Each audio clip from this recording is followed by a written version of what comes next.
তাহলে জুলাই মাস এলেই কি মায়ের কোল খালি হবে? জুলাই মাস এলেই কি ছাত্রদের জন্য দুর্ভিক্ষ? আর কিছুক্ষণ পর স্কুল ছুটি হয়ে যেত। আচ্ছা, কেমন হতো স্কুলটাও যদি ছুটি হয়ে যেত? সকলের বাবা মা এসে তাদের সন্তানদেরকে নিয়ে যেত। বিকালে তারাও খেলতে বের হতো। হঠাৎ করে ফাঁকা স্কুলে এসে বিমানটা বিধ্বস্ত হতো। পাইলটও নিজের জীবন বাঁচাতে প্যারাশুট নিয়ে নেমে যেত। একটা ফাঁকা স্কুলে একটা বিমান যাত্রীবিহীন বিধ্বস্ত হতো। তাহলে সকালবেলায় ওই ছাত্রছাত্রীরা স্কুল বন্ধ পেত, সবাই দেখতে যেত।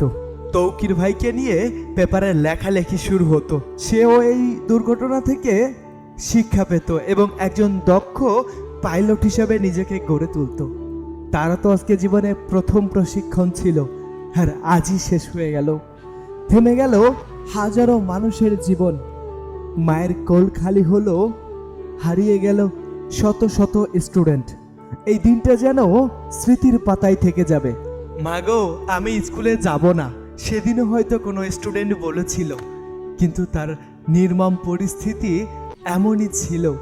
আর কখনো তাকে বাড়ির কাজ করতে হবে না, আর কখনো শিক্ষকের বকা শুনতে হবে না, আর কখনো বিরক্তকর অ্যাসেম্বলি ক্লাসরুম তার পাড়ি দিতে হবে না।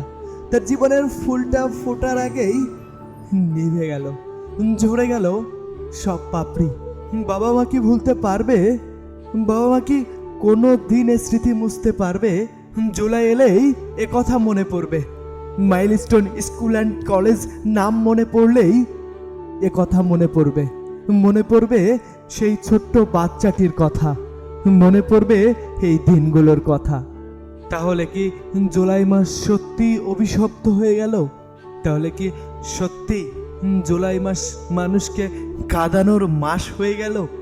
জানি না আর কত মায়ের কোল খালি হবে।